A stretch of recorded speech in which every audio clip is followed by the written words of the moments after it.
আসসালামু আলাইকুম। তোমরা সবাই কেমন আছো? চলে আসলাম আরেকটা রেসিপি নিয়ে।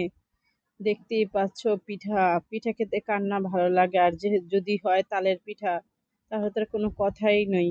চলো চলে যাই মেন রেসিপিতে কিভাবে বানাই দেখাবো। এখানে দেখো নারিকেল কোড়া নিয়ে নিয়েছি, তাল নিয়ে নিয়েছি, এগুলো কিন্তু সম্পূর্ণ ফ্রোজেন করা। আমি এবার এখন পর্যন্ত তাল আনিনি, কারণ আমার ফ্রিজে অনেক তাল আছে তাই। আর এখানে চিনি নিয়ে নিয়েছি আর আটা নিয়ে নিয়েছি। এইগুলো দিয়ে আজকে আমি পিঠা বানাবো। এখানে 1.5 কাপের মতন আটা আছে। আমি আজকে আটা দিয়ে পিঠা বানাবো, পোয়া পিঠা, তেলের পিঠা, যাই হোক।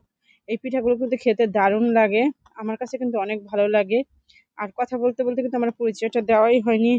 হাই এভরিওয়ান, আসসালামু আলাইকুম, welcome to Ayesha's kitchen and blog. পরিচয় দিয়ে দিলাম।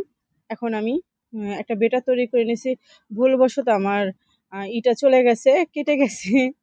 ভিডিও ক্লিপটা নিয়েছিলাম কিন্তু ক্লিপটা আর পুরোপুরি নেওয়া হয়নি। তোমরা কেউ মনে করবে না বন্ধুরা। সব এই সবগুলো ইনগ্রেডিয়েন্টস তোমাদের দেখিয়ে দিয়েছি, ওগুলো দিয়ে একটু হালকা ঘনত্ব দেখো কত কিরকম ঘনত্ব। এরকম করে পানি দিয়ে আমি শুধু ডোডা তৈরি করেছি, আর কিছুই ব্যবহার করিনি এখানে। আর একটু লবণ দিয়েছি। আর এখন দেখো কড়াই বসিয়ে দিয়ে দিলাম। তেল দিয়ে দিব পিঠাগুলো ভাজার জন্য।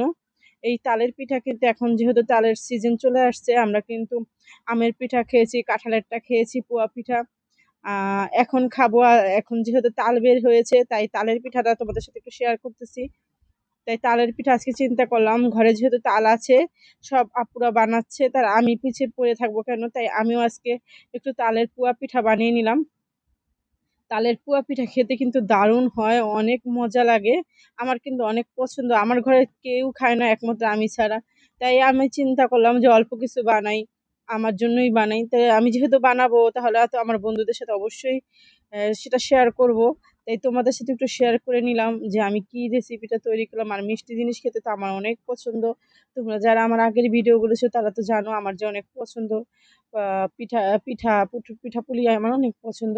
আমার মেয়েরা খায় না, আমার মেয়েরা শুধু ঝাল পিস খুঁজে আর চিকেন খুঁজে।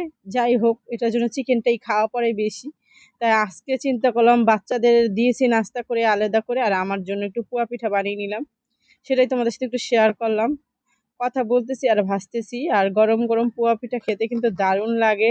আর যদি হয় নারিকেলের সাথে, দেখো কত সুন্দর ফুলেছে পিঠাগুলো। আর এই যে এক এক করে এরকম করে আস্তে আস্তে করে সবগুলো পোয়া পিঠা আমি তৈরি করে নিব। আর দেখো তেলগুলো কিভাবে আমি চিপিয়ে নিয়েছি, রেখে দিলে ঝরে যাবে, তারপর একটু আমি চিপিয়ে দিলাম।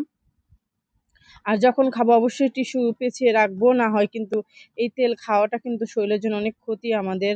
আমাদের তেলটা এখন বুঝে শুনে খাওয়া উচিত, কারণ এখন আস্তে আস্তে আমাদের বয়স হচ্ছে।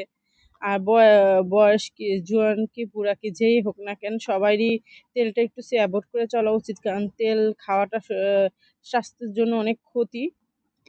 আমিও চেষ্টা করি কম খাওয়ার, কিন্তু পিঠাপুলি বলে কথা, পিঠাপুলি হলে তো অবশ্যই ভাজা জিনিসের তেল তো অবশ্যই থাকবে। তাও চেষ্টা করি যাতে তেলটা না খেতে হয়, ওই সিস্টেমে খাই। আর তোমাদের সাথে একটু শেয়ার করি। আর কথা বলতে বলতে কিন্তু ভিডিওর অনেক একদম শেষ পর্যায়ে চলে আসছি। আর আমার ভিডিওটা তেমন বড় না, ছোট ভিডিও। প্লিজ তোমরা যারা যারা দেখবো অবশ্যই আমার একটু ফুল ওয়াচ করে আমার ভিডিওটা দেখো। বেশি একটা এখন ভিডিও ছাড়া হয় না, সময় পাই না, আর শরীরও ভালো না। তোমাদের সবার জন্য অনেক দোয়া, অনেক ভালোবাসা রইলো। আমার জন্য একটু দোয়া করো, আমি অনেক অসুস্থ, এই কারণে আমার ভিডিও দেওয়া হয় না, তোমরা কিছু মনে করো না। আজকে দিলাম একটা ভিডিও, যাই হোক, ভিডিওটা তো দিয়ে দিলাম। আর তোমরা হয়তো জেনেও গেলা, যারা আমার ফুল ভিডিওটা দেখবে তাহলে তারা বুঝতে পারবে যে আমি অসুস্থর কারণে আমি ভিডিও দিতে পারিনি। এখন এক এক করে আমি সবগুলো তেলের পিঠা ভেজে নিব। আর ভিডিও বানাতেও কিন্তু একটা শরীরের ব্যাপার আছে, দেখা যায় শরীর স্বাস্থ্য ভালো না লাগলে কিন্তু কিছু করতে ইচ্ছে করে না। তাই রান্না বাড়া কোনো রকম কিছু রান্না বাড়া না খেয়ে তো থাকিনি, অবশ্যই রান্না করতে হয়েছে। কিন্তু ভিডিও বানানোর সেই মনটা ছিল না, তাই ভিডিও বানাইনি। দেখো কথা বলতে বলতে কিন্তু একদম না পুয়া পিঠাগুলো আমার রেডি হয়ে গেছে। কেমন হয়েছে অবশ্যই কমেন্টের মাধ্যমে জানাবে, ভালো লাগলে লাইক কমেন্ট করবে। আর সবার জন্য অনেক দোয়া, অনেক ভালোবাসা রইলো, আমার জন্য দোয়া করবে। আমি জানি সুস্থ থাকি, সবল থাকি, তোমাদের সাথে প্রতিদিনের মতন ভিডিও শেয়ার করতে পারি। আর সবাই ভালো থাকবে, সুস্থ থাকবে। আর তোমাদের সবার জন্য অনেক ভালোবাসা, অনেক দোয়া রইলো। আল্লাহ হাফেজ।